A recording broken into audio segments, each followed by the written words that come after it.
Good morning class. আশা করি তোমরা সকলে খুব ভালো আছো। আমি তোমাদের জিওগ্রাফির সুমন স্যার। আচ্ছা স্টুডেন্ট, গত দুটো ক্লাসে কিন্তু আমরা তোমাদের ভূগোল বই যে দ্বিতীয় অধ্যায় অস্থিত পৃথিবী সেখান থেকে আলোচনা করছিলাম, তাই না? কি কি জেনেছিলাম মনে আছে তোমাদের? পৃথিবীতে পাত সমূহ সম্পর্কে জেনেছিলাম, পাতের চলন সম্পর্কে জেনেছিলাম, অগ্নুৎগম, তারপরে আগ্নেয়গিরির যে শ্রেণীবিভাগ সেগুলো সম্পর্কে কিন্তু আমরা বিস্তারিত জেনেছিলাম, তাই তো? আজকে কিন্তু আমরা এই অস্থিত পৃথিবীর যে পরবর্তী যে চ্যাপ্টারটা রয়েছে ভূমিকম্প, সেই ভূমিকম্প সম্পর্কে কিন্তু আমরা বিস্তারিত জানব। তার আগে দেখি গত ক্লাসের পড়া তোমাদের কেমন মনে আছে। আচ্ছা, কেউ বলো তো আমাকে যে মহিষসঞ্চরণ তত্ত্ব, এই মহিষসঞ্চরণ তত্ত্বের প্রবক্তাকে মনে আছে? Very good. Sir Alfred Wegener হলেন মহিষসঞ্চরণ তত্ত্বের প্রবক্তা। আচ্ছা, এরপরে দেখো পাত সংস্থান তত্ত্ব তোমরা শুনেছো, যার মাধ্যমে ভূমিকম্প, অগ্ন্যুৎপাত এই যে প্রাকৃতিক ঘটনাগুলির সম্পূর্ণ ব্যাখ্যা আমরা পাই। সেই পাত সংস্থান তত্ত্বের জনক কাকে বলা হয় জানো? পিচোকে। ভেরি গুড, এই তো তোমাদের খুব ভালো মনে আছে। তাহলে আধুনিক পাত সংস্থান তত্ত্বের জনক কিন্তু পিচো। পৃথিবীতে কয়টি পাত আছে বলো তো? পৃথিবীতে বড় পাত 6টি, 8টি মাঝারি পাত আর 20টি রয়েছে ছোট পাত, তাই তো? Very good. আচ্ছা বলো তো কেউ আমাকে যে পাতের চলন কয় প্রকার ও কি কি? 3 প্রকার। মনে আছে কি কি? প্রতিসারী, অভিসারী আর নিরপেক্ষ পাতের চলন, তাই তো? Very good. আচ্ছা, এবারে আমাকে বলো যে আগ্নেয়গিরি সম্বন্ধে তোমরা জেনেছিলে, এই আগ্নেয়গিরির শ্রেণীবিভাগ করতে গেলে আমরা কটি শ্রেণীবিভাগে ভাগ করতে পারি? 3 ভাগে। কি কি মনে আছে? Very good. সক্রিয় আর সুপ্ত আর মৃত আগ্নেয়গিরি, তাই তো? আচ্ছা, ভারতে কিন্তু একটা জীবন্ত আগ্নেয়গিরি রয়েছে, তার নাম বলো দেখি আমাকে কেউ। ব্যারেল। Very good. তাহলে ভারতের একটি জীবন্ত আগ্নেয়গিরির নাম কিন্তু হলো ব্যারেল। আচ্ছা, কেউ আমাকে বলো যে সুপ্ত আগ্নেয়গিরির দুটো উদাহরণ। জাপানের ফুজিয়ামা আর ইন্দোনেশিয়ার কাকাতুয়া সুপ্ত আগ্নেয়গিরির উদাহরণ, তাই তো? অর্থাৎ একবার কিন্তু অগ্নুদ্গম আগে হয়ে গেছে এবং ভবিষ্যতে কিন্তু হওয়ার সম্ভাবনা রয়েছে, সেটাকে আমরা বলবো সুপ্ত। আচ্ছা, মৃত আগ্নেয়গিরির উদাহরণ দাও কেউ আমাকে। পার্কুটিন, মায়ানমারের পোপো, তাই না? অর্থাৎ এখানে কিন্তু অগ্নুদ্গম আগে একবার হয়েছে, ভবিষ্যতে কিন্তু অগ্নুদ্গম হওয়ার কোনো সম্ভাবনা প্রায় নেই, তাই একে কিন্তু বলা হচ্ছে মৃত আগ্নেয়গিরি। আচ্ছা, আর সক্রিয় আগ্নেয়গিরি কোনটা? যেটা অনবরত কিন্তু অগ্নুদ্গম হয়ে চলেছে, তাই না? এটলা, তারপরে হাওয়াই দ্বীপের মৌলনোয়া, এগুলো কিন্তু সবই সক্রিয় আগ্নেয়গিরির উদাহরণ, তাই তো? বাহ, তোমাদের পড়া যথেষ্ট মনে আছে, খুব ভালো। দুটি নবীন ভঙ্গিল পর্বতের উদাহরণ বল। বাহ, খুব ভালো বলেছো যে হিমালয় পর্বতমালা আর রকি পর্বতমালা হলো দুটি নবীন ভঙ্গিল পর্বতমালার উদাহরণ, তাই তো? আচ্ছা, ভঙ্গিল পর্বত কিন্তু প্রাচীনও হয়। প্রাচীন দুটি উদাহরণের নাম বলো। প্রাচীন ভঙ্গিল পর্বত উড়াল আর আরাবল্লী। এই আরাবল্লী কিন্তু আমাদের ভারতবর্ষে অবস্থিত। এই আরাবল্লী কিন্তু ধীরে ধীরে এখন ক্ষয়প্রাপ্ত হচ্ছে। ক্ষয়প্রাপ্ত হয়ে এটা কিন্তু একটি ক্ষয়জাত পর্বতের আকার ধারণ করেছে। আচ্ছা স্টুডেন্ট, তবে আজকে যে বিষয়টা নিয়ে আমরা আলোচনা করব সেটা কিন্তু হলো ভূমিকম্প। তোমরা এই ভূমিকম্প কথাটা কিন্তু অনেকে শুনেছো, তাই না? তাহলে চলো আজকের ক্লাসটা শুরু করা যাক। দেখো স্টুডেন্ট, আমাদের কিন্তু প্রথমে জানতে হবে যে ভূমিকম্পটা কাকে বলে। সাধারণভাবে ভূপৃষ্ঠের হঠাৎ কেঁপে ওঠাকে কিন্তু আমরা কি বলি? ভূমিকম্প, তাই তো? হঠাৎ করে ভূমিকম্প বা আমাদের যে পৃথিবীর উপরিভাগের যে ভূভাগ, সেই ভূভাগটা কেঁপে উঠলো, সেটাকে আমরা কি বলবো? ভূমিকম্প। দেখো এই ভূমিকম্প কিন্তু প্রাকৃতিক কারণে আকস্মিকভাবে ভূ অভ্যন্তরে সৃষ্টি কোনো কম্পন তরঙ্গ রূপে কিন্তু উৎস থেকে চারিদিকে ছড়িয়ে পড়ছে এবং অল্প কিছুক্ষণের জন্য কিন্তু কাঁপুনি দিচ্ছে ভূপৃষ্ঠকে বা আন্দোলিত করছে। এই যে আকস্মিক ও ক্ষণস্থায়ী ঘটনা, এই আকস্মিক ও ক্ষণস্থায়ী ভূতাত্ত্বিক যে কম্পন, সেই কম্পনকে কিন্তু আমরা বলবো ভূমিকম্প। তাহলে তোমরা কি জানলে? জানলে যে ভূমিকম্প কাকে বলে, তাই তো? তাহলে ভূমিকম্প কাকে বলে বলো? সাধারণভাবে ভূপৃষ্ঠ হঠাৎ কেঁপে ওঠাকে ভূমিকম্প বলে। এবং এই ভূমিকম্প কিন্তু দেখো, এই যে যেখানে সৃষ্টি হয়েছে কেন্দ্র থেকে কিন্তু তরঙ্গায়িত ভাবে কিন্তু চারিদিকে ছড়িয়ে পড়ছে, তরঙ্গ রূপে চারিদিকে ছড়িয়ে পড়ছে। এবং আকস্মিক এবং ক্ষণিকের জন্য দেখবে ভূমিকম্প কিন্তু কয়েক সেকেন্ড থেকে কয়েক মিনিট কিন্তু স্থায়ী হয়, অনেকক্ষণ ধরে কিন্তু ভূমিকম্প চলে না। আচ্ছা, এবারে দেখো ভূমিকম্প হলো একটি আকস্মিক অন্তর্জাত ভূ আলোড়ন প্রক্রিয়া। আমরা যখন বিভিন্ন ভূগাঠনিক প্রক্রিয়া সম্পর্কে পড়েছিলাম, তখন আমরা কি দেখেছিলাম? একটা অন্তর্জাত প্রক্রিয়া আর একটা বহির্জাত প্রক্রিয়া, তাই তো? অন্তর্জাত প্রক্রিয়াটা কি? যেটি ভূ অভ্যন্তরের মধ্যে অবস্থান করে বা মধ্যে হয়ে থাকে, সেটা হলো অন্তর্জাত প্রক্রিয়া। আর বহির্জাত প্রক্রিয়া সেটা হলো এই ভূপৃষ্ঠের উপরে, অর্থাৎ পৃথিবীর উপরিভাগে যে শক্তিগুলো কাজ করে, সেই শক্তিগুলোকে কি বলবো আমরা? বহির্জাত শক্তি। যেমন তোমাদের কি কি মনে আছে বলো তো, কি কি? Very good. নদী, হিমবাহ, সমুদ্র তরঙ্গ, বায়ু, এগুলো কিন্তু সব হলো বহির্জাত প্রক্রিয়া। আর অন্তর্জাত প্রক্রিয়ার মধ্যে ভূমিকম্প, অগ্ন্যুৎপাত, এগুলো কিন্তু হচ্ছে হঠাৎ ঘটে যাওয়া। ঠিক আছে?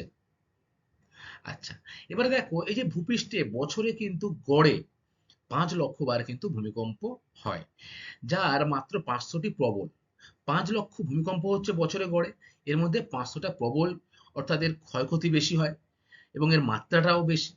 এবং 1 লক্ষ অনুভবযোগ্য, ও বাকিগুলো কিন্তু মৃদু ও অনুভবযোগ্য নয়। অনুভবযোগ্য মানে ভূমিকম্প কিন্তু হচ্ছে, সেটা কিন্তু আমরা অনুভূতি বা আমরা বুঝতে পারছি না, সেটাকে কিন্তু বলা হচ্ছে অ-অনুভূতিযোগ্য। ঠিক আছে? তাহলে কি জানলে তোমরা? যে গড়ে কিন্তু 5 লক্ষ ভূমিকম্প হয় বছরে, যার মধ্যে 500টা হচ্ছে বড় এবং 1 লক্ষ হচ্ছে অনুভবযোগ্য, মানে আমরা অনুভব করতে পারছি। আর বাকিগুলো কিন্তু মৃদু ও অ-অনুভবযোগ্য যুক্ত, অর্থাৎ আমরা বুঝতে পারছি না ভূমিকম্পটা কিন্তু হচ্ছে। এই ভূমিকম্প কিন্তু সাধারণত কয়েক সেকেন্ড থেকে 2-1 মিনিট স্থায়ী হয়। আশা করি তোমরা বুঝতে পেরেছো ভূমিকম্প কাকে বলে। এবারে আমরা দেখব এই ভূমিকম্পের কিছু গুরুত্বপূর্ণ বৈশিষ্ট্য সম্পর্কে।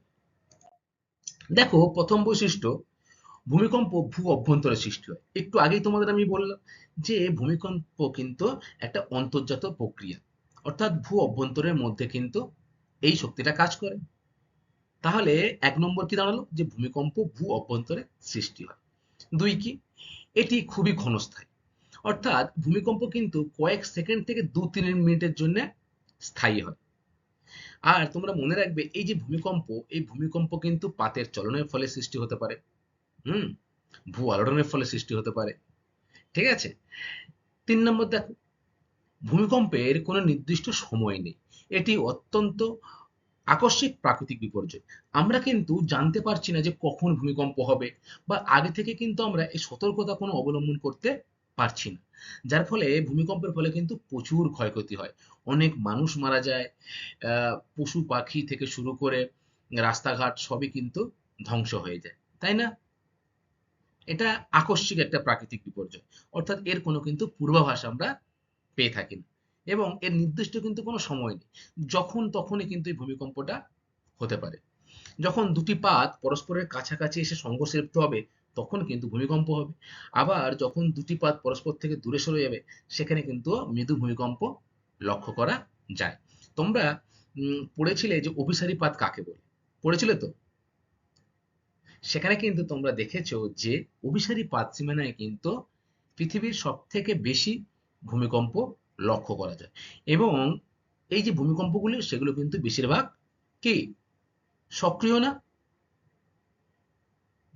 আচ্ছা, এরপরে দেখো 4 নম্বর পয়েন্টটা, কোন স্থানে কোনো বড় ভূমিকম্পের আগে প্রাথমিকভাবে কয়েক সেকেন্ড বা কয়েক মিনিট হালকা ভূমিকম্প হয়, একে কি বলা হয়? প্রাথমিক কম্পন। হালকা একটা মৃদু কম্পন কিন্তু লক্ষ্য করা যায় বড় ভূমিকম্পটা হওয়ার আগে। ঠিক আছে? একে কিন্তু আমরা কি বলছি? প্রাথমিক কম্পন। এরপরে দেখো 5 নম্বর যে পয়েন্টটা, ভূমিকম্প তরঙ্গ প্রধানত উপকেন্দ্রের সঙ্গে উল্লম্ব গতিসম্পন্ন হয়। অর্থাৎ ভূমিকম্প যে তরঙ্গ সেটা কিন্তু ভূ অভ্যন্তরের মধ্যে হচ্ছে, তাই তো? এবং ভূ অভ্যন্তর থেকে সরাসরি উল্লম্বভাবে মানে কি? এই সোজাভাবে, তাই তো? আর এইভাবে কি বলে? আনুভূমিকভাবে। তাহলে এই যে ভূমিকম্প তরঙ্গ উল্লম্বভাবে কিন্তু সোজা যে উপরে যে ভূমি কেন্দ্র রয়েছে বা ভূপৃষ্ঠ রয়েছে সেখানে কিন্তু সরাসরি এসে আঘাত করছে।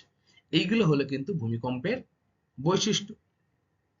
তোমরা ভূমিকম্প কাকে বলে এবং ভূমিকম্পের বৈশিষ্ট্য কি সেগুলো কিন্তু খুব ভালো করে মুখস্থ করবে। ভূমিকম্পের সৃষ্টির কারণ, দেখো বিভিন্ন প্রাকৃতিক ও মানবীয় কারণে কিন্তু পৃথিবীতে ভূমিকম্প ঘটে। প্রাকৃতিক কারণ যেগুলো পরিবেশে আমরা দেখছি, এবং মানবীয় কারণ মানে যেগুলো মনুষ্য সৃষ্ট কারণ, অর্থাৎ আমাদের কিছু ভুল কাজের জন্য কিন্তু এই ভূমিকম্প হয়ে থাকে। তবে ভূ অভ্যন্তরস্থ যে ভূগাঠনিক কারণ, সেই কারণেই কিন্তু বিশ্বের প্রায় 95% ভূমিকম্প ঘটে। তাহলে বেশিরভাগ যে ভূমিকম্পটা সেটা কিন্তু ভূগাঠনিক কারণে কিন্তু ঘটছে। তাহলে চলো আমরা দুটো ভাগ করলাম কি কি, এক প্রাকৃতিক কারণ আর দুই মনুষ্য সৃষ্ট কারণ বা মানবীয় কারণ। প্রথমে কিন্তু আমরা দেখব প্রাকৃতিক কারণ সমূহ। প্রাকৃতিক কারণের মধ্যে রয়েছে ভূ আলোড়ন, পাত সঞ্চালন, অগ্নুৎপাত, চ্যুতি সৃষ্টি, ভূগর্ভস্থ বাষ্প চাপ ইত্যাদি, তাই তো? প্রথমে আমরা আসবো ভূ আলোড়ন সম্পর্কে। দেখো, ভূ আলোড়নের ফলে কিন্তু আহ, বিভিন্ন সময় ভূমিকম্প হতে পারে। যেমন ভূ আলোড়নের ফলে দেখবে মহীভাবক আলোড়ন এবং গিরিজনী আলোড়ন, দুটি ভূ আলোড়ন রয়েছে, তাই তো? এই গিরিজনী আলোড়নের প্রভাবে কিন্তু দুটি পাত পরস্পরের কাছে এসে আনুভূমিকভাবে চাপ সৃষ্টি করে এবং কিন্তু ভূমিকম্প হতে পারে। আবার গিরিজনী আলোড়নের মাধ্যমে, যেটা আমি বললাম তোমাদের, পাহাড় পর্বত সৃষ্টি হতে পারে, ঠিক উল্টো মহীভাবক আলোড়নের ফলে কিন্তু সমুদ্র মহাসাগরও সৃষ্টি হয়। দেখো, এই যে মহীভাবক আলোড়নের কথাটা আমি বললাম, এটি কিন্তু উল্লম্বভাবে কাজ করে। ঠিক আছে? পৃথিবীর কেন্দ্র থেকে হয়তো উপরের দিকে ওঠে, অথবা ভূপৃষ্ঠ থেকে নিচের দিকে কাজ করে। কিন্তু এই কাজটা করবে কিন্তু উল্লম্বভাবে। এর ফলে কিন্তু ভূমিকম্প সৃষ্টি হতে পারে। কারণ যখন উল্লম্বভাবে আসবে মহীভাবক আলোড়নের ফলে, সেখানে কিন্তু ভূপৃষ্ঠে গিয়ে কিন্তু সেটা বারবার ধাক্কা লাগবে, ফলে ভূমিকম্প কিন্তু সৃষ্টি হবে। এটা গেল ভূ আলোড়ন। এরপরে আমরা দেখব পাত সঞ্চালনের মাধ্যমে কিভাবে ভূমিকম্প হয়। আমরা যখন অভিসারী পাতসীমানা বা প্রতিসারী পাতসীমানা পড়েছিলাম, তখন কিন্তু আমরা দেখেছিলাম যে এই পাত সঞ্চালনের ফলে কিন্তু ভূমিকম্প একটা স্বাভাবিক ঘটনা, তাই না? বেশিরভাগ ভূমিকম্পটা কিন্তু অভিসারী পাতসীমানা হয়, এবং প্রতিসারী পাতসীমানাও কিন্তু অল্প বিস্তর ভূমিকম্প লক্ষ্য করা যায়। যখন দুটি পাত পরস্পর এসে সংঘর্ষে লিপ্ত হবে, কাছাকাছি এসে সংঘর্ষে লিপ্ত হবে, তখন উপরের ভূমিভাগ কিন্তু যথেষ্ট জোরে কেঁপে উঠবে। তাহলে তোমরা বুঝতেই পারছো যে পাত সঞ্চালনের মাধ্যমেও কিন্তু ভূমিকম্প হচ্ছে। আবার যখন দুটি পাত পরস্পর থেকে দূরে সরে যাবে, ঠিক আছে, সেটাকে আমরা কি বলি? প্রতিসারী পাতসীমানা বা গঠনকারী পাতসীমানা। এই গঠনকারী পাতসীমানা কিন্তু ফাঁকা হয়ে যাওয়ার ফলে কিন্তু নিপরের যে ভূমিভাগ সেটা কিন্তু অনেক সময় কেঁপে ওঠে। এর ফলেও কিন্তু ভূমিকম্প হতে পারে। তাহলে আমরা কি কি জানলাম?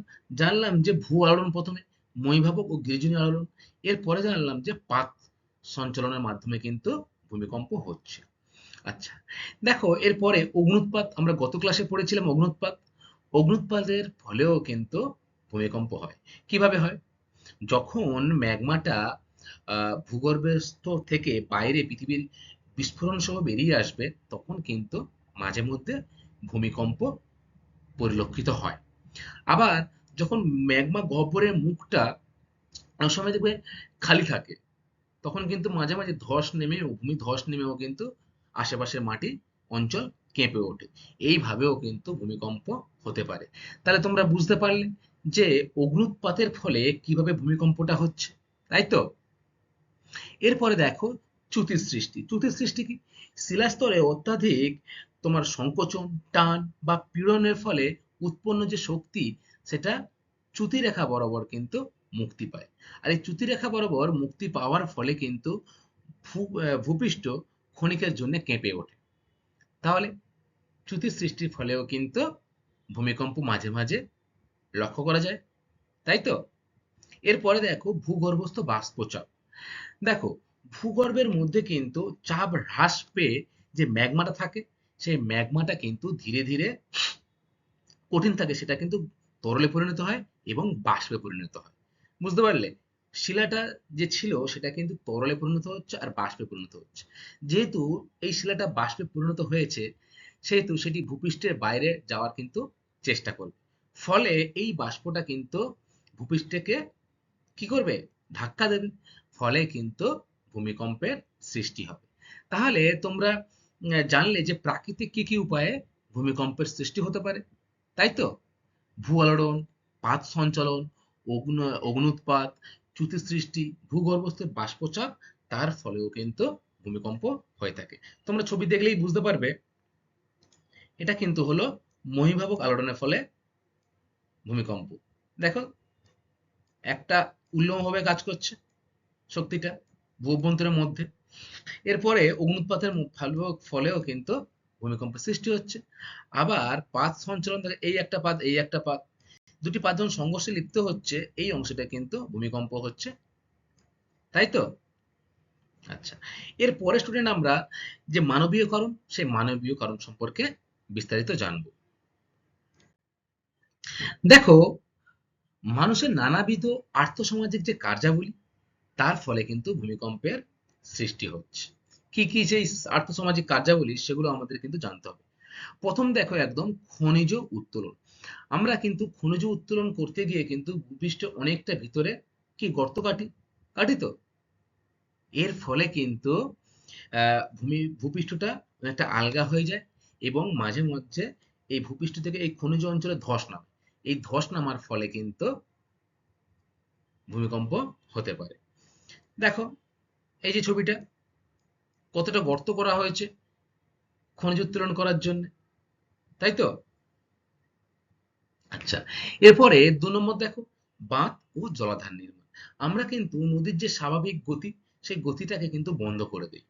করে দেই তো? উপরে বাঁধ দেই। বাঁধ দিয়ে কিন্তু আমরা বিভিন্ন বহুমুখী নদী পরিকল্পনা গড়ে তুলি। যেমন আ মাছ চাষ, পর্যটন অথবা শিল্পকেন্দ্র, যে জল লাগে সেই জলের চাহিদা মেটানোর জন্যে পরিবহন করি, তাই না? জলবিদ্যুৎ উৎপন্ন করি। এইগুলো করতে গিয়ে কিন্তু ভূমির উপরে কিন্তু জলের চাপটা দিনের পর দিন বেড়ে যায়। নদীর মাঝখানে যদি আমি বাঁধ দিয়ে দিই এবং জলটা এসে কিন্তু এই বাঁধে গিয়ে সব আটকে যাচ্ছে। ফলে এই জলের নিচে যে ভূমিটা রয়েছে, সেই ভূমিটা কিন্তু দিনের পর দিন একটা চাপের সৃষ্টি করছে। ফলে কিন্তু মাঝে মধ্যে এই বাঁধ বা জলাধার যে নির্মাণ করা হয়েছে, তার আশেপাশে অঞ্চলে কিন্তু ভূমিকম্প লক্ষ্য করা যায়। তাহলে তোমরা বুঝতে পারলে কিভাবে বাঁধ বা জলাধার নির্মাণের ফলে ভূমিকম্প হতে পারে। এই যে দেখো, নদীর স্বাভাবিক গতিকে আমরা বাঁধ দিয়ে আটকে দিয়েছি। তারপরে দেখো, পারমাণবিক পরীক্ষা নিরীক্ষা। বর্তমানে বিভিন্ন যে উন্নত দেশ বা উন্নয়নশীল দেশ, সেগুলো কিন্তু তাদের পারমাণবিক পরীক্ষা নিরীক্ষা করার জন্য কিন্তু পারমাণবিক বিস্ফোরণ করছে। ফলে পারমাণবিক বিস্ফোরণের ফলে কিন্তু ভূপৃষ্ঠ যে কম্পন, সেটা কিন্তু অতিরিক্ত মাত্রায় বেড়ে যাচ্ছে। ঠিক আছে? পারমাণবিক বোমা পরীক্ষা নিরীক্ষার মাধ্যমে কিন্তু ভূমিকম্পর যে আহ, স্তরটা, সেটা কিন্তু দিনের পর দিন বৃদ্ধি পাচ্ছে। যখন এই বোমাগুলো মাটিতে পড়ে, তখন কিন্তু বহু দূর পর্যন্ত ভূপৃষ্ঠ কেঁপে ওঠে। এর ফলে ভূমিকম্পের সৃষ্টি হয়।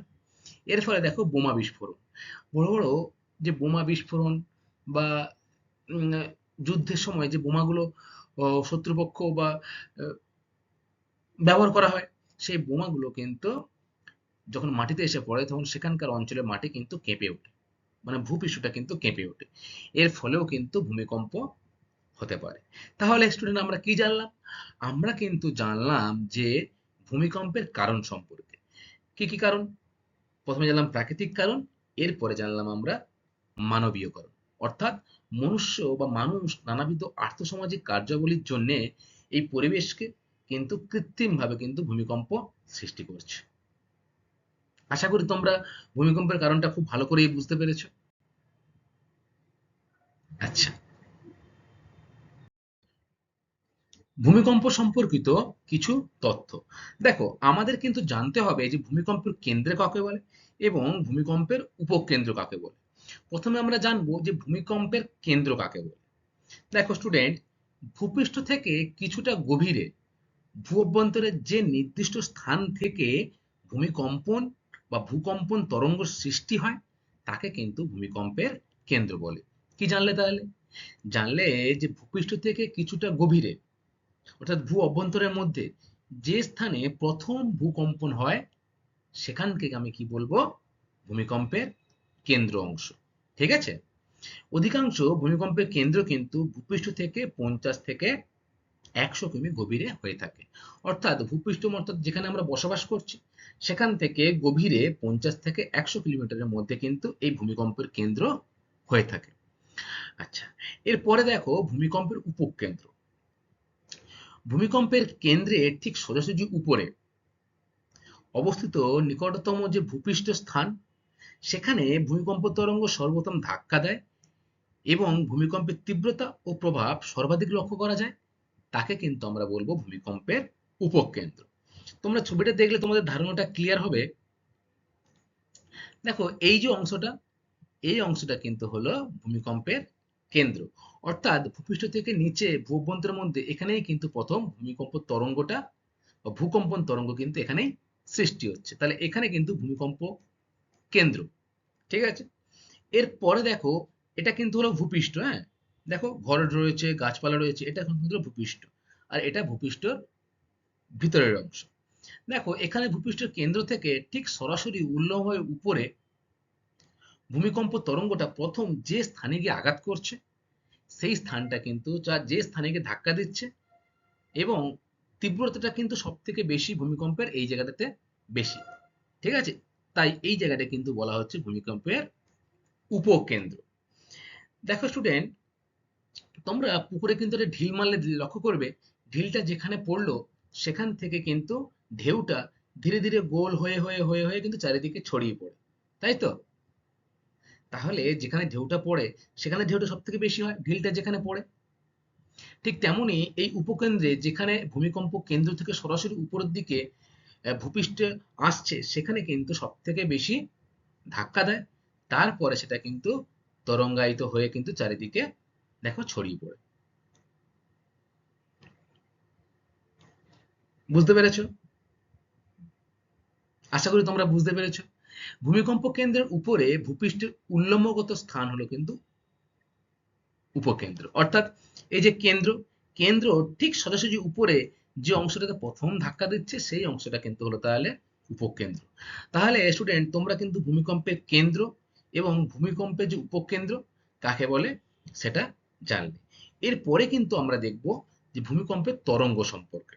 হুম, ভূমিকম্পের তরঙ্গের প্রকারভেদ। দেখো তরঙ্গের প্রকৃতি অনুসারে কিন্তু ভূমিকম্পকে তিনটি প্রধান ভাগে ভাগ করা যায়। আর এই ভূমিকম্প তরঙ্গের উপর ভিত্তি করেই কিন্তু পৃথিবীর ভূ অভ্যন্তরে কি রয়েছে বা কেমন অবস্থায় রয়েছে সেই সম্পর্কে কিন্তু আমরা বিস্তারিত জানতে পারি, তাই তো? আচ্ছা, তাহলে এই তিনটে তরঙ্গ কি কি? দেখো একদম প্রথমে যেটা আসবে সেটা হচ্ছে প্রাথমিক বা পি তরঙ্গ। নাম্বার দুই দ্বিতীয় পর্যায়ের তরঙ্গ বা এস তরঙ্গ। এবং যে সর্বশেষ তরঙ্গটা সেটা হচ্ছে পৃষ্ঠ তরঙ্গ বা এল তরঙ্গ। এই যে তিনটে তরঙ্গ, এই তিনটে তরঙ্গ সম্পর্কে কিন্তু আমাদের বিস্তারিত জানতে হবে। ঠিক আছে? আমরা প্রথমে কিন্তু জানবো এই প্রাথমিক তরঙ্গ বা পি তরঙ্গ সম্পর্কে। যে ভূকম্পন তরঙ্গ ভূমিকম্প কেন্দ্র থেকে উৎপন্ন হয়ে ভূঅভ্যন্তরের সব ধরনের মাধ্যমের মধ্যে দিয়ে, সেটা কঠিন, তরল, গ্যাসীয় সমস্ত ধরনের মাধ্যমের মধ্যে দিয়ে সর্বাধিক দ্রুত গতিতে কিন্তু সর্বপ্রথম ভূপৃষ্ঠে উপকেন্দ্রে এসে পৌঁছায় তাকে কিন্তু আমরা বলি প্রাথমিক বা পি তরঙ্গ। ঠিক আছে? তাহলে কি জানলে তোমরা? যে যে ভূমিকম্প বা যে ভূকম্পন তরঙ্গ ভূমিকম্প কেন্দ্র থেকে উৎপন্ন হয়ে সমস্ত স্তরের মধ্যে দিয়ে সর্বাধিক দ্রুত গতিতে ভূমিকম্পের যে উপকেন্দ্র সেখানে এসে পৌঁছায় তাকে কিন্তু আমরা বলবো প্রাথমিক বা পি তরঙ্গ। এই প্রাথমিক বা পি তরঙ্গের কয়েকটি বৈশিষ্ট্য হলো এটি ভূ অভ্যন্তরে ভূমিকম্প কেন্দ্র উৎপত্তি লাভ করে। অর্থাৎ ভূ অভ্যন্তরের মধ্যে যেখানে ভূমিকম্পের কেন্দ্র সেখান থেকে কিন্তু এটা উৎপন্ন লাভ করছে। এটি কঠিন, তরল, বায়বীয়, গ্যাসীয় সকল মাধ্যমে কেন্দ্রমণ্ডল, গুরুমণ্ডল, শিলামণ্ডলে কিন্তু বিস্তৃত হয়। তাহলে এই একমাত্র পি তরঙ্গটাই কিন্তু ভূঅভ্যন্তরের সমস্ত স্তরের মধ্যে দিয়ে কিন্তু প্রবাহিত হতে পারে। ঠিক আছে? আচ্ছা, এরপরে দেখো 3 নম্বর, এর তরঙ্গ দৈর্ঘ্য সব থেকে ক্ষুদ্র। দেখো, এই ছবিটা হচ্ছে পি তরঙ্গের ছবি, প্রথম ছবিটা প্রাথমিক তরঙ্গ। দেখো, এর কিন্তু তরঙ্গের দৈর্ঘ্য কিন্তু খুবই ক্ষুদ্র। এটা একদম ভূমিকম্পের যেখানে সৃষ্টি হচ্ছে সেখানে তৈরি হচ্ছে, এবং এর যে আহ, তরঙ্গ, তরঙ্গায়িত যে জিনিসটা সেটা কিন্তু সব থেকে কম। দেখো এখানে একদম অল্প, বোঝা যাচ্ছে না প্রায়, তাই না? আচ্ছা, এরপরে দেখো 4, এটি সর্বাধিক দ্রুত গতি সম্পন্ন এবং খুবই ক্ষণস্থায়ী। সেকেন্ডে 5 থেকে 14 কিমি গতিবেগ কিন্তু মাঝে মাঝে এর পরিবর্তন হতে পারে। তাহলে কতটা দ্রুতগামী ভাবো, সেকেন্ডে কিন্তু 5 থেকে 14 কিমি দূরত্ব কিন্তু অতিক্রম করছে এই তরঙ্গ, এবং খুবই দ্রুত সম্পন্ন, ক্ষণস্থায়ী, অল্প সময়ের জন্য কিন্তু এটা থাকছে। তাহলে আমরা প্রাথমিক তরঙ্গের অপর নাম কি জানলাম স্টুডেন্ট? পি তরঙ্গ, তাই তো? তরঙ্গের ইংলিশ কিন্তু হচ্ছে ওয়েভ। তাহলে প্রাথমিক তরঙ্গের যে আছে সেটাকে আমরা কি বলবো? P wave. ঠিক আছে? এটা তোমরা মনে রাখবে যে পি ওয়েভটা কিন্তু ভূঅভ্যন্তরে যে সমস্ত রকম স্তর রয়েছে সেই সমস্ত রকমের স্তরের মধ্যে দিয়ে কিন্তু চলাচল করতে পারে। ঠিক আছে? এরপরে দেখবো আমরা দ্বিতীয় পর্যায়ের তরঙ্গ বা এস তরঙ্গ। ঠিক আছে? তাহলে প্রথম তরঙ্গ আমরা কি পড়লাম? যে প্রাইমারি বা পি তরঙ্গ।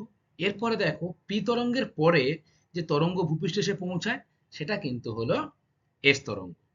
দেখো, এর গতিবেগ কত জানো? 3 থেকে 5 কিমি/সেকেন্ড। আচ্ছা, বস্তুকণার উপর নিচে ওঠানামার মাধ্যমে কিন্তু এটি প্রভাবিত হয়।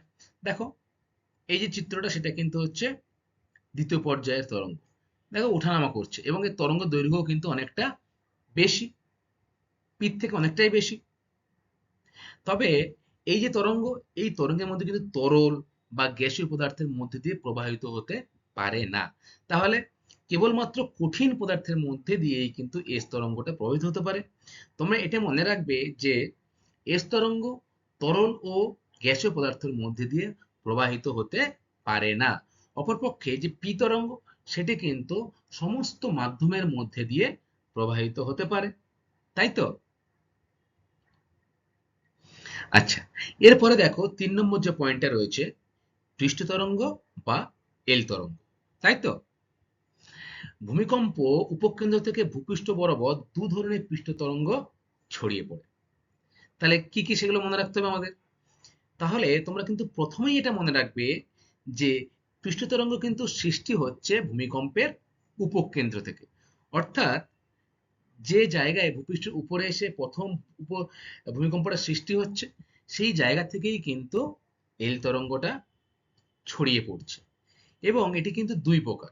কি কি? লাভ তরঙ্গ আর র্যালে তরঙ্গ। ঠিক আছে? এই লাভ তরঙ্গ আর র্যালে তরঙ্গ কিন্তু ভূপৃষ্ঠের যে তরঙ্গগুলো, এই তরঙ্গগুলো বেশিরভাগ ক্ষয়ক্ষতি করছে কিন্তু ভূপৃষ্ঠকে।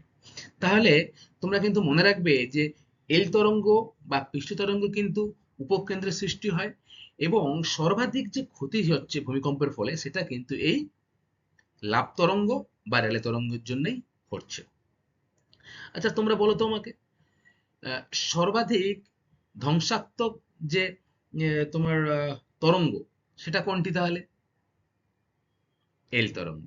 ভেরি গুড, বা লাভ তরঙ্গ, তাই তো? আচ্ছা, এবারে বলো সর্বনিম্ন ধ্বংসাত্মক তরঙ্গ কোনটি? মানে ধ্বংস খুব একটা হয় না, খুব কম হয়, সর্বনিম্ন। সেটা হচ্ছে প্রাথমিক তরঙ্গ বা পি তরঙ্গ, কিন্তু আমরা বলছি সর্বনিম্ন ধ্বংসাত্মক তরঙ্গ।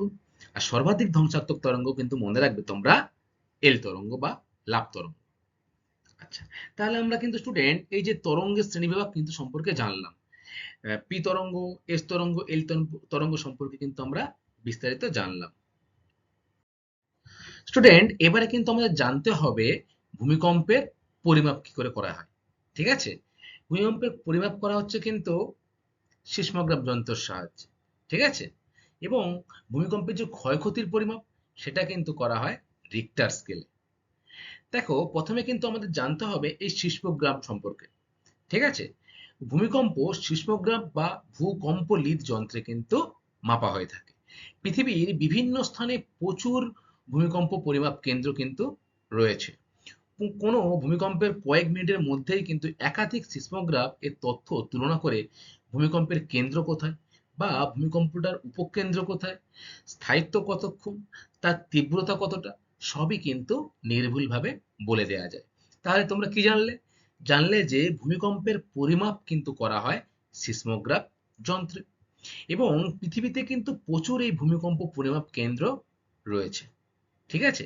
যার ফলে ভূমিকম্পটা কোথায় হচ্ছে, কেন্দ্র কোথায়, উপকেন্দ্র কোথায়, সেগুলো কিন্তু নির্ভুলভাবে বলা সম্ভব হচ্ছে। দেখো, এটা হচ্ছে কিন্তু সিসমোগ্রাফ যন্ত্র। যন্ত্রটা কেমন আমরা এক্ষুনি জানবো। দেখো, সব সিসমোগ্রাফের মূল গঠন কিন্তু এক। এটা কেন বললাম? কারণ পৃথিবীর কিন্তু অনেক জায়গায় ভূমিকম্প পরিমাপ কেন্দ্র রয়েছে। এই যে গঠনটা কিন্তু সব জায়গায় সমান। শক্ত এর সাহায্যে ভারী ওজন ঝোলানো থাকে, এর সাথে পেন আটকানো থাকে, আর একদিকে বেলুনের গায়ে কাগজের মতো রোল জড়ানো থাকে।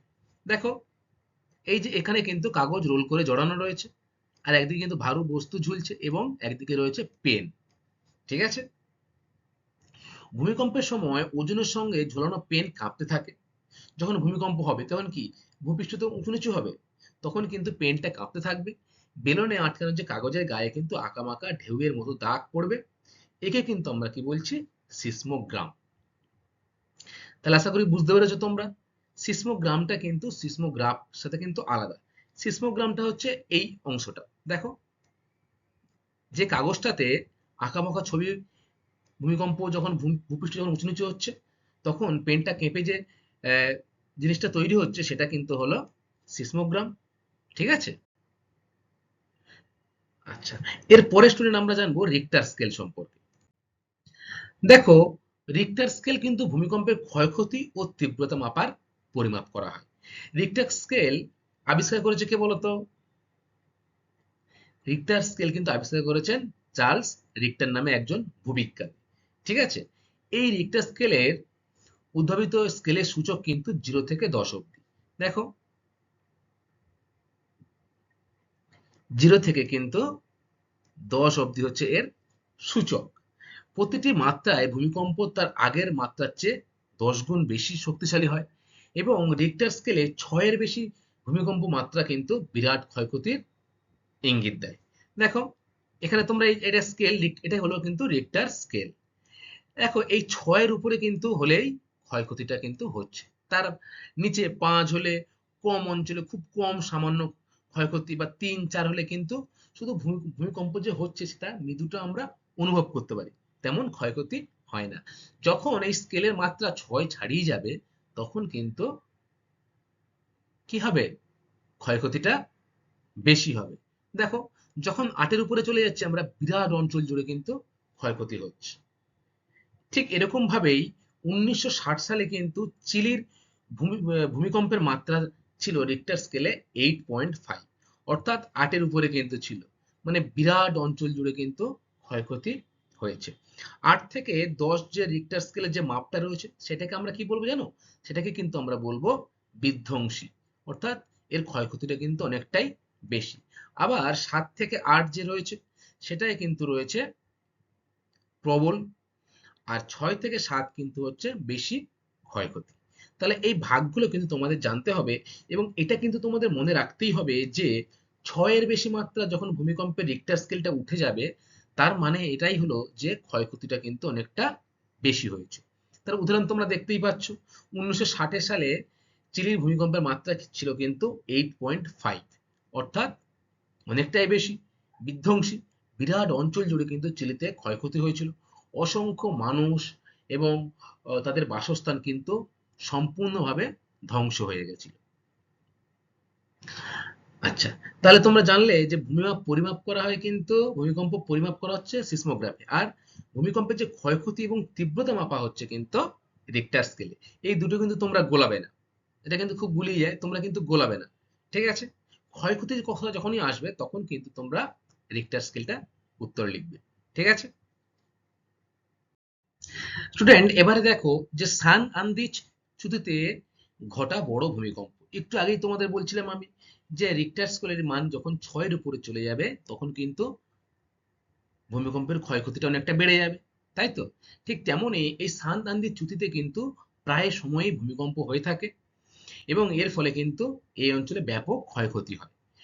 আমেরিকা যুক্তরাষ্ট্রের পশ্চিম উপকূলে ক্যালিফোর্নিয়া ও সান ফ্রান্সিসকো মনোরম জলবায়ু কিন্তু জন্য বিখ্যাত পৃথিবীতে। কিন্তু এই শহরে বসবাস করা কিন্তু বেশ ঝুঁকিপূর্ণ। কেন ঝুঁকিপূর্ণ? দেখো, সান ফ্রান্সিসকো এবং লস অ্যাঞ্জেলেস যে শহর দুটি রয়েছে, সেই দুটি শহরই কিন্তু সান আন্দিজ চ্যুতির উপরেই অবস্থান করছে। দেখো তোমরা ছবিতে, এটা সান ফ্রান্সিসকো শহর এবং এটা হচ্ছে লস অ্যাঞ্জেলেস শহর। এই যে চ্যুতি রেখা বরাবর কিন্তু এই দুটি শহর কিন্তু অবস্থান করছে। ফলে এই অঞ্চলে পূর্ব প্রশান্ত মহাসাগরীয় পাত এবং উত্তর আমেরিকার পাত দক্ষিণে কিন্তু পাশাপাশিভাবে অগ্রসর হচ্ছে। দেখো, পশ্চিমে প্রশান্ত মহাসাগরীয় পাত এবং উত্তর পূর্বে কিন্তু রয়েছে উত্তর আমেরিকা পাত। দুটি পাত কিন্তু পাশাপাশি অগ্রসর হচ্ছে, অর্থাৎ এটা যদি এদিকে অগ্রসর হয়, এটা কিন্তু এদিকে অগ্রসর হচ্ছে। ফলে মাঝখানে যে চ্যুতি সৃষ্টি হচ্ছে, এই চ্যুতিপ্রবণ অঞ্চলে কিন্তু প্রায় সময়ই ভূমিকম্প হচ্ছে। প্রায় ভূমিকম্প হচ্ছে, এছাড়া ভূ-আলোড়ন ঘটছে। এর জলজ্যান্ত উদাহরণ হচ্ছে 1909 সালে শক্তিশালী ভূমিকম্পে সান ফ্রান্সিসকো প্রায় সম্পূর্ণ কিন্তু শহরটা ধ্বংস হয়ে গেছিল। তাহলে তোমরা কি জানলে? জানলে যে সান আন্দিজ চ্যুতিতে কিন্তু সব থেকে বড় ভূমিকম্প ঘটে।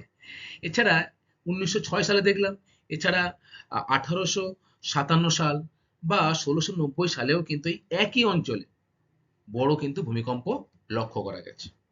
স্টুডেন্ট তোমরা মনে রাখবে, পৃথিবীতে সব থেকে যে দেশে ভূমিকম্প বেশি হয় বা ভূমিকম্প প্রবণ অঞ্চলের মধ্যে যে দেশটাতে বেশি ভূমিকম্প হয় সেটা কিন্তু হলো কি? জাপান। জাপানে সব থেকে বেশি ভূমিকম্প এবং সুনামি কিন্তু হয়ে থাকে। এরপর যে দেশটা ভূমিকম্পহীন, অর্থাৎ ভূমিকম্প তেমন ভাবে সেখানে কোনো প্রভাব ফেলে না, সেই দেশটার নাম কি জানো? সেই দেশটার নাম কিন্তু হলো ব্রাজিল। তাহলে সব থেকে বেশি ভূমিকম্প হয় কোথায়? জাপানে। আর ভূমিকম্পহীন যে দেশটি সেটা কিন্তু হলো ব্রাজিল। আমাদের ভারতবর্ষে সর্বাধিক ভূমিকম্প হয় কোথায় বলতে পারবে? ভেরি গুড, পাহাড়ি অঞ্চলে। সেটা কোথায়? পর্বত পাহাড় কোথায় রয়েছে আমাদের? হিমালয় পার্বত্য অঞ্চলে। তাহলে ভারতের সব থেকে বেশি ভূমিকম্প হয় কিন্তু হিমালয়ের পার্বত্য অঞ্চলে। স্টুডেন্ট আমরা কিন্তু আজকে ভূমিকম্প চ্যাপ্টারটা শেষ করলাম। এরপরে আমরা ভূমিকম্পর যে অঞ্চল এবং ভূমিকম্পের পরে যে প্রাকৃতিক বিপর্যয় এবং কি ক্ষয়ক্ষতি হচ্ছে অগ্নুৎপাতের ফলে সেই বিষয়গুলো কিন্তু আমরা জানব। আজকের ক্লাসটা এই পর্যন্ত। আশা করি তোমাদের সকলেই খুব ভালো লেগেছে, তোমরা নিশ্চয়ই ক্লাসটা বুঝতে পেরেছো। এবারে কতকগুলি কোশ্চেন আমি তোমাদের জন্য তৈরি করেছি, চলো সেগুলো একটু চট করে দেখে নিই। কয়েকটি গুরুত্বপূর্ণ প্রশ্ন। দেখো, প্রথমে আমরা জানবো 1 নম্বর, ভূমিকম্পের ক্ষয়ক্ষতি ও তীব্রতা মাপা হয় কোন যন্ত্রে? তোমরাই বলো, এতক্ষণ তো শুনলে ক্লাসটা, বলে ফেলো। ভূমিকম্পের ক্ষয়ক্ষতি ও তীব্রতা মাপা হয় কোন যন্ত্রে? ভেরি গুড, রিক্টার স্কেলে কিন্তু ভূমিকম্পের ক্ষয়ক্ষতি ও তীব্রতা মাপা হয়, তাই তো? আর সিসমোগ্রাফি কিন্তু ভূমিকম্পের পরিমাপ করা হয়। দেখো 2 নম্বর প্রশ্ন, ভূমিকম্প তরঙ্গ কয় প্রকার ও কি কি? প্রধানত ভূমিকম্প তরঙ্গ কয় প্রকার? 3 প্রকার। কি কি? প্রাথমিক বা পি তরঙ্গ, এস তরঙ্গ আর এল তরঙ্গ, তাই তো? এবারে বলছে ভূমিকম্প উপকেন্দ্র কাকে বলে? দেখো, উপকেন্দ্র হচ্ছে কেন্দ্র থেকে ঠিক উপরে উল্লম্ব ভাবে কিন্তু ভূকম্পটা ভূপৃষ্ঠের যে স্থানে প্রথম এসে পৌঁছায় তাকে কিন্তু আমরা বলবো ভূমিকম্পের উপকেন্দ্র, তাই তো? আচ্ছা, এবারে বলো 4 নম্বর প্রশ্ন, ভূমিকম্পের কারণগুলি আলোচনা করো। দেখো, ভূমিকম্পের কারণ তো দুভাগে হতে পারে, এক প্রাকৃতিক, এক মনুষ্য সৃষ্ট। প্রথমে প্রাকৃতিক গুলো বলো। ভেরি গুড, বাহ, খুব ভালো বললে। ভূ আলোড়ন, তারপর অগ্নুৎপাত, পাত সঞ্চালন, চ্যুতি সৃষ্টি, এগুলো কিন্তু হলো সমস্ত প্রাকৃতিক কারণ। আচ্ছা, তাহলে মনুষ্য সৃষ্ট কারণগুলি কি কি? বাহ, পারমাণবিক বিস্ফোরণ, ভেরি গুড। আর নদীতে কৃত্রিম জলাধার নির্মাণ, তাই তো, বোমা ফাটানো, এগুলোর ফলে কিন্তু ভূমিকম্পের সৃষ্টি হতে পারে। এটা কিন্তু তোমাদের পরীক্ষায় 3 নম্বর বা 5 নম্বরে আসতে পারে, ঠিক আছে? এটা বন্ধু ভালো করে তোমরা মুখস্থ করবে। দেখো এরপরে 5 নম্বর, সর্বনিম্ন ধ্বংসাত্মক তরঙ্গ কোনটি? অর্থাৎ ধ্বংস হয় না কোন তরঙ্গের মাধ্যমে? প্রাথমিক তরঙ্গ বা বিতরঙ্গের মাধ্যমে, ভেরি গুড। আচ্ছা, এরপরে দেখো সর্বাধিক ধ্বংসাত্মক তরঙ্গ কোনটি? অর্থাৎ কোন তরঙ্গের দ্বারা সর্বথেকে বেশি ধ্বংস হচ্ছে বা ক্ষয়ক্ষতি বেশি হচ্ছে? ভেরি গুড, লাভ তরঙ্গ বা এল তরঙ্গের দ্বারা, তাই তো। আচ্ছা বলো, এক্ষুনি বললাম আমি তোমাদের যে পৃথিবীতে সব থেকে কোন দেশে বেশি ভূমিকম্প বা সুনামি হয়? জাপান। আর কোন দেশে ভূমিকম্পহীন? Brazil, very good. এই তো তোমাদের মনে আছে। এরপরে দেখো ভূমিকম্পের কেন্দ্র কাকে বলে? দেখো ভূপৃষ্ঠের নিচে যেখানে যে স্থান থেকে কিন্তু প্রথম কম্পনটা শুরু হয়, ভূকম্পনটা শুরু হয়, সেই স্থানকে কিন্তু আমরা বলবো ভূমিকম্পের কেন্দ্র। আশা করি তোমরা ক্লাসটা বুঝতে পেরেছো। আজকের ক্লাসটা এই পর্যন্ত। এর পরে ক্লাসে স্টুডেন্ট আমি তোমাদের এই যে ভূমিকম্প পড়ালাম, ভূমিকম্প প্রবণ যে অঞ্চল, কোন কোন অঞ্চলে ভূমিকম্প বেশি হয় সে অঞ্চল সম্পর্কে জানাবো, এবং অগ্নুদ্গম বা ভূমিকম্পের ফলে যে প্রাকৃতিক বিপর্যয়গুলো ঘটছে এবং কি কি যে মানুষের জীবনে কি কি তার প্রভাব পড়ছে সেই সম্পর্কেও কিন্তু আমরা বিস্তারিত জানব। আজকের জন্য সকলকে অসংখ্য ধন্যবাদ। ধন্যবাদ সবাইকে, থ্যাংক ইউ।